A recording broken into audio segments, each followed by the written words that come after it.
All right, Syron, man, let me just go straight to the point. What are the daily living habits? Well, the daily living habits is a process. It's a process for us to come together individually and collectively to change our conditions in our neighborhood.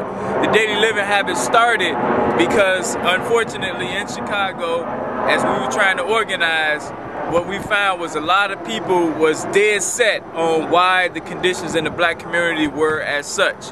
So we had people saying that without education, you can forget about fixing the conditions in our community. Then we had people saying without health, you ain't gonna be alive to be able to fight for the good fight for our community. And we had people saying that if you're not safe, then you can forget about being able to concentrate for the conditions in our community. And so all valid points. And I still am under the train of thought that we can walk and chew gum at the same time, meaning we can take care of all of these issues that face us in a strategic, organized fashion. And therein lies why the daily living habits were created.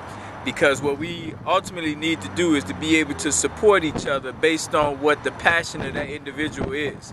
So we just said, you know what, let's carve out the 7 days out of the week and let's dedicate one of these focus items so that everyone will have a seat at the table.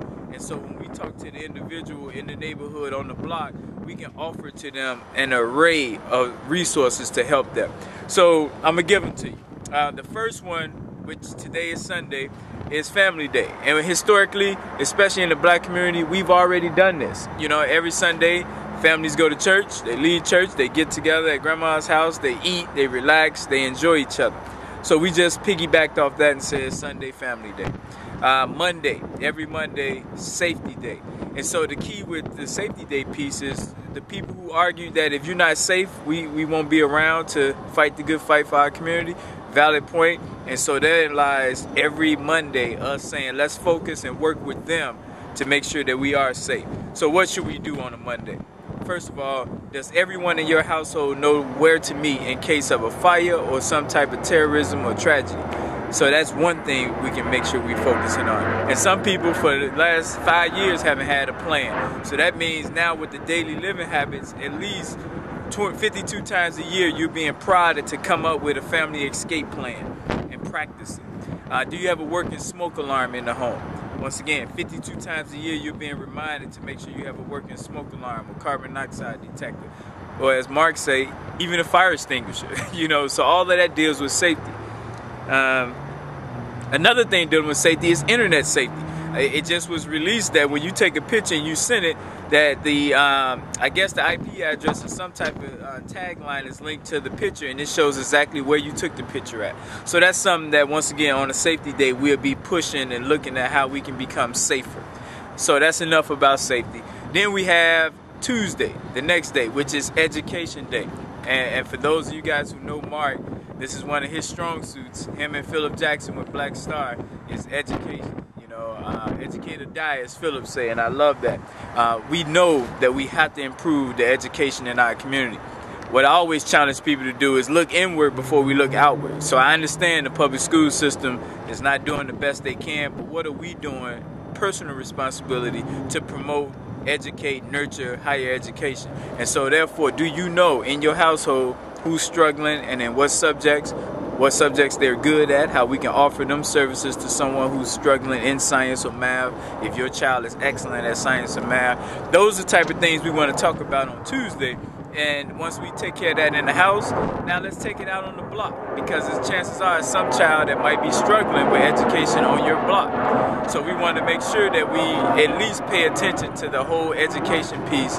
And if we're doing it on Tuesdays collectively, now if you are having trouble with a certain subject, your neighbor who's honoring the Tuesday call for education is focused as well. It's an easy link for you to talk to that person because you all on the same page. So I gave you Sunday through Tuesday. Now I want to move into Wednesday. Wednesday is centered around economics. And we know in Chicago, $19 billion is spent in the black community. Unfortunately, less than 3% stays amongst us, leaving 97% of our revenue to go outside our community. No other group does that. And I always tell people it's nothing wrong with promoting black businesses. As a matter of fact, America would be better off if we supported black businesses. And the reason I say that, because we spend a lot of money on the criminal justice system, and a lot of those guys and girls that's released are sometimes going right back in there because no jobs were out there. And I don't blame a non-black business owner to be second guessing if they should give this person a second chance. But I do expect African American business owners to understand the plight, to understand what the community is like, and to give brothers a second chance if their mindset is right. So America supporting black America businesses will also help reduce the recidivism rate and the prison population. But then again, some people might not want that. So, but Wednesday, every Wednesday, we saying make sure we're spending money with the African American business owners primarily, and then also challenging them to make sure that they are giving back as well. They can't be off the hook just because they African American. So that's Wednesday. Also, we got Southside Federal Credit Union here in Chicago, which I'm a big supporter of, and I think everyone, my West Siders, East Siders, should put at least $50 in there just to support that African American credit union. Saving, investing. One of the acronyms that I have for how people should run and manage their money is called PIG. Protection of income is what the P is. I is income, meaning you're making money. And then the G is growth. That's investing your money and expecting results over the long haul. So PIG, P-I-G, is something we talk about on Wednesdays on how we can make economic better decisions. Then we move to Thursday.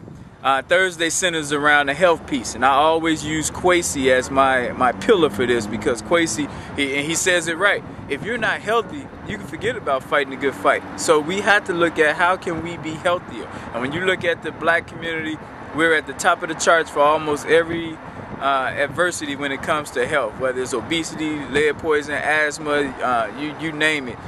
We have those challenges. So what can we do to promote an atmosphere of getting healthier? What will happen if every Thursday people are out running and jogging block by block? It'll put pressure on that obese person sitting on the porch smoking a cigarette doing nothing.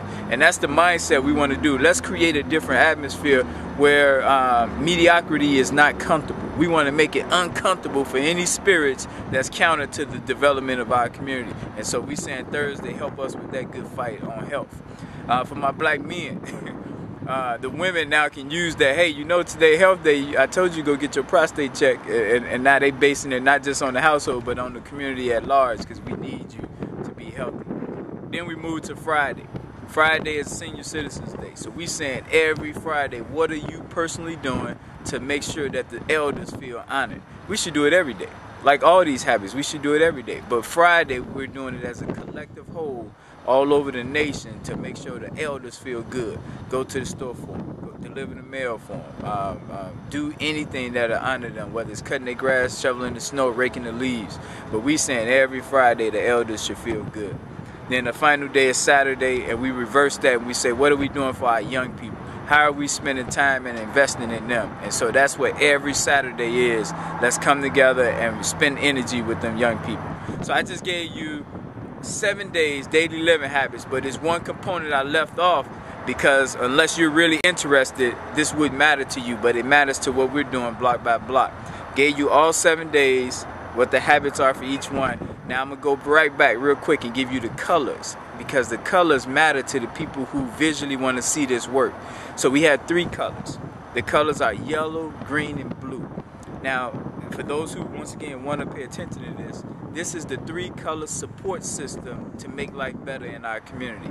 The 3-color support system, because it gives you layers of support, multiple people there for you. So yellow stands for health and education. So every Tuesday and Thursday is health and education because it's yellow. And so people that follow me on Facebook, you see me put that yellow picture up. Every Tuesday and Thursday, you see that yellow picture. We're asking people block by block to make certain that they know that the color yellow means health and education. I live on a blue block, and the blue block means that they focused on economics and youth. So every Wednesday is Economics Day, it's blue. Every Saturday is Youth Day, it's blue. And so Tolman, for instance, is a blue block. They focus on on economics and young people. Then the final color is green. And green is safety and senior citizens. Safety and senior citizens. Remember, safety is every Monday, and then senior citizens is every Friday. So the color green is linked to safety and seniors, and so different blocks are color coded yellow, green, and blue, and now you know what that means. So in a nutshell, that's a little extra. It's only for people that really want to go the extra mile and understand what this whole big picture is ultimately doing. But we're color coding every single block so that we'll know how to change our neighborhoods with our own habits. So I think that covers the agenda for today. Phone number. I'm gonna give you the 1-800 number, and I'm gonna give you my personal number. So the 1-800 number is 1-800-861-6541. Again, 1-800-861-6541. And for those of you that want to agree or disagree with the habits, you can call me personally, directly, and we can work on how we can synchronize and make this even better. And my personal cell phone number is 312 area code 405-8844. That's 312-405-8844. Daily living habits. Once again, it's critical that we change our habits personally, with our family, with our community, and we're going to see Black America change as well. With no leaders. It's just us personally taking responsibility. Thank you, guys.